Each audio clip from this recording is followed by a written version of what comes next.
It's been a rough year already, hasn't it? I'm still reeling over what happened to ReZero, honestly. Who knows when Railgun will stabilize as well. Let's hope everyone back in Japan and the ones in the industry stay safe and strong. For now, at least not all shows have been affected yet. Luckily, the winter season has enough hits to keep you busy. From memes that caused a ripple effect all over the industry to great shows that you'd hate to miss, the season is actually far stronger than it first seemed to be. While we anxiously wait for the fate of the supposedly stacked spring season, how about taking some time to finish up some loose ends this winter with these shows?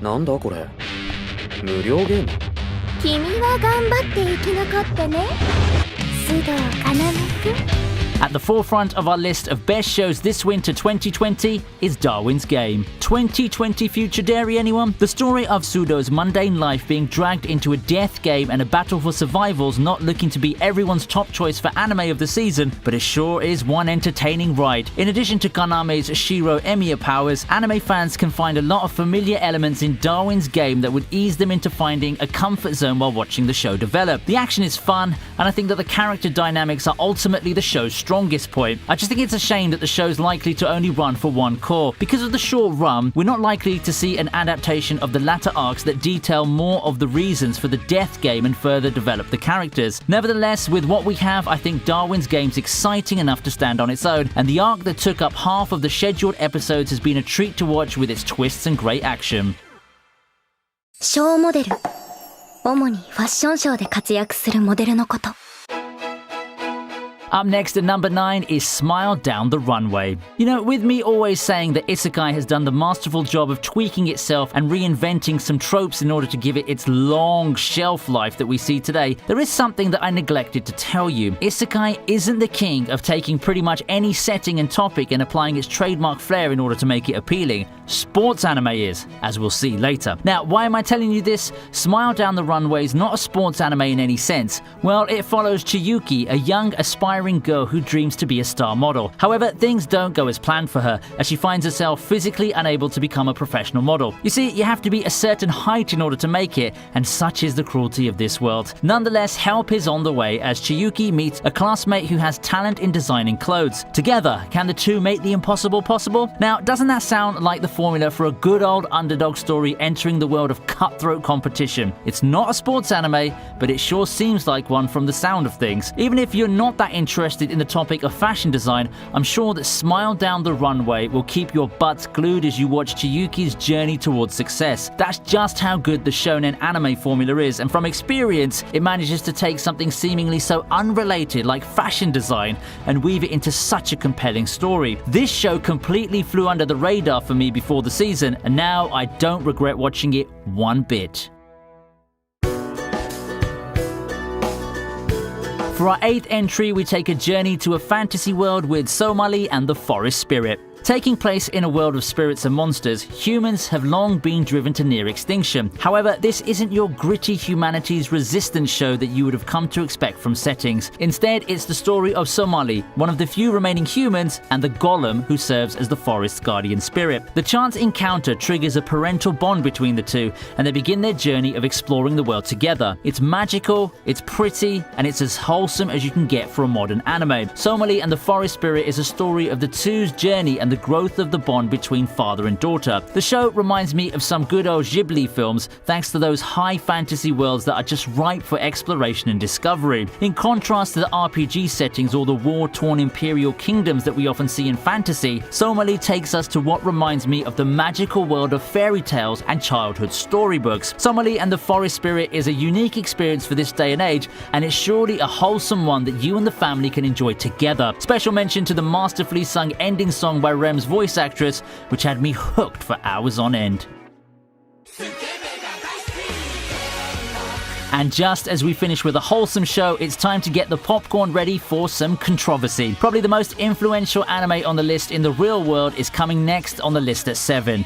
interspecies reviewers. You have to be living under a rock to not feel the waves that this show sent across the community months ago. I know Funimation and MyAnimeList would be remembering this show for a long time. Now, what is this show about and why did it cause so much controversy? Well, to put it simply, it's about three buddies going around and sleeping with different species of creatures and publishing reviews about how each experience feels to them. It might be one of the boldest ideas to make it to ecchi anime in the recent years, and it really showed given how much attention the West has given it. Honestly speaking, the anime probably wouldn't be in any way helpful in terms of teaching you the meaning of life, giving you a new perspective, or anything like that. Nonetheless, if you're the type who wants to get his seasonal dose of ecchi content, here's a show you might be pleasantly surprised about. Interspecies reviewers might not be for everyone, but it certainly offers a unique take as a member of the ecchi genre, which has somewhat been stagnating over the past few years. I mean, I personally prefer my classic fan service shows like No Game, No Life or Prison School, but you could check this one out to see what all the fuss is about.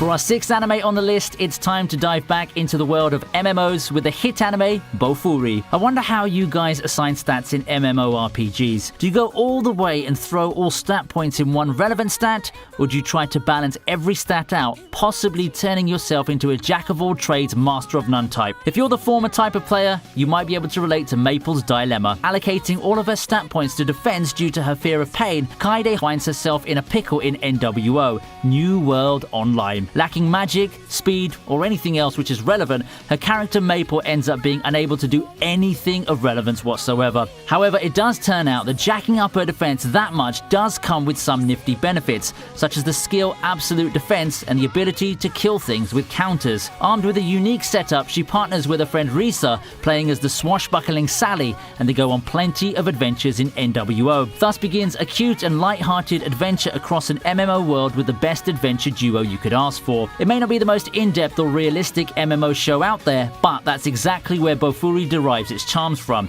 It's cute, entertaining, and extremely relaxed. In a way, it kind of reminds me of the SAO Alternative, the spin-off anime starring Len, in that it's a chill show about gamers playing video games, at least before the real-life circumstances start getting dragged into GGO.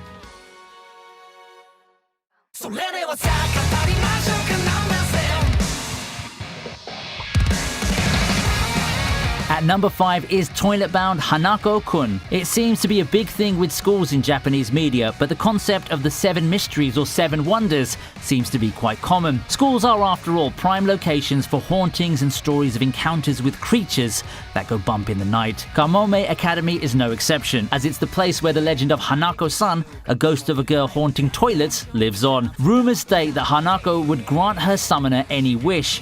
This is enough to try and push many students to try and summon her, including Nene Yashiro, who's desperate for someone to return her feelings. Turns out that Hanako is actually a boy, and through some twists and turns, Nene finds herself as Hanako's assistant, who ends up being entangled in the world of the supernatural. Little did she know that Hanako is not merely a toilet-bound ghost, but also a guardian maintaining the balance between the human and spirit worlds. Coming into the season, I had high expectations for Dorohedoro and was expecting it to be a smash hit, given the source material's popularity and its cult following. While that explosive popularity hasn't materialized, I think that the show's doing quite well for itself really anyway. Entering the fray of manga adaptations with the basic premise of a man out on the hunt for magicians who turned his head into a lizard, Dorohedoro's carved itself into a nice niche in the anime community. While its CGI has been a source of debate, its plot development, characters, and overall atmosphere have been praised by most people who've watched it. Also, it's worth noting that Dorohedoro is not an edge fest that you'd expect from a violent and gory setting like this. Instead, it carries itself with a unique tone that allows it to be more of a campy and dark comedy, all the while being legitimately disturbing. I personally didn't see that the series' transition into anime format would be this smooth and was partially expecting some backlash due to the violence. I guess the series has to thank Ishuzoko reviewers for absorbing much of the mandatory seasonal heat from Western journalism.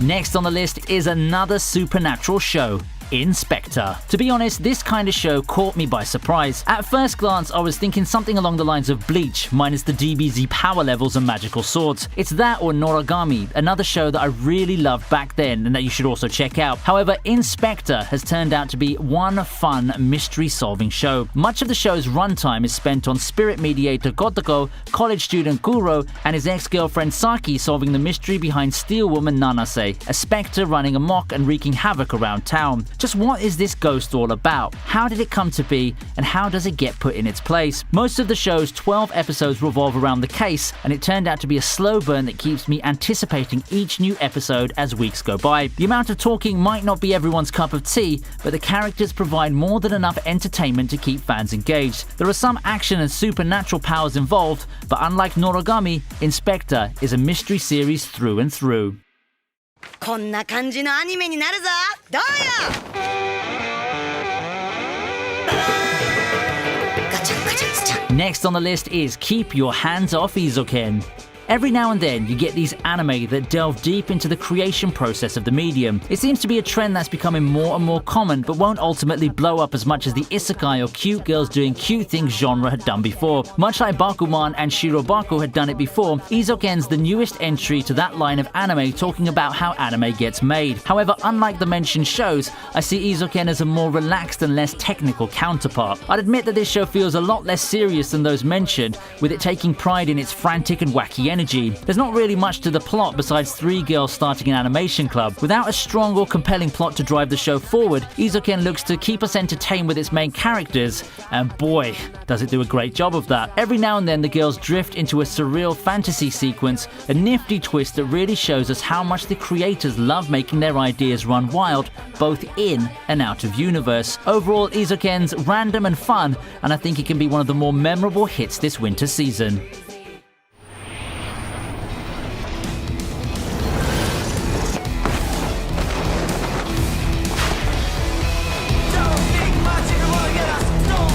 Claiming the top spot on the list is Id Invaded.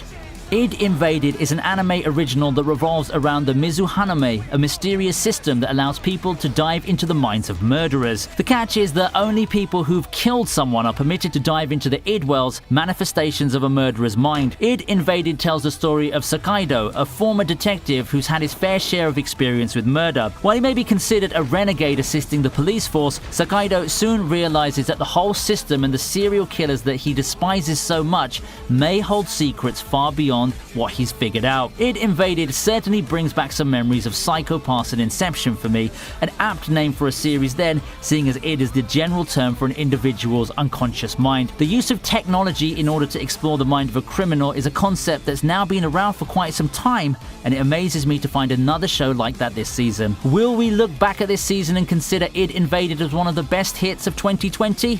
Only time will tell. That's it for this list, and it frankly still amazes me to see how many new anime are coming out. All of the shows look promising, especially to their target demographics, and I can't believe that I overlooked some of them by looking back at the season that brought us epics like Vinland Saga and beyond at the supposedly star-studded spring 2020 season. Take another look at that list as well. Isn't that a lot of shows that you might be missing out on? Now's the time to start watching them one at a time and finding the next gem as we await the coming season. With that, I hope things get a lot better for you. Take care, stay safe, and I'll see you next time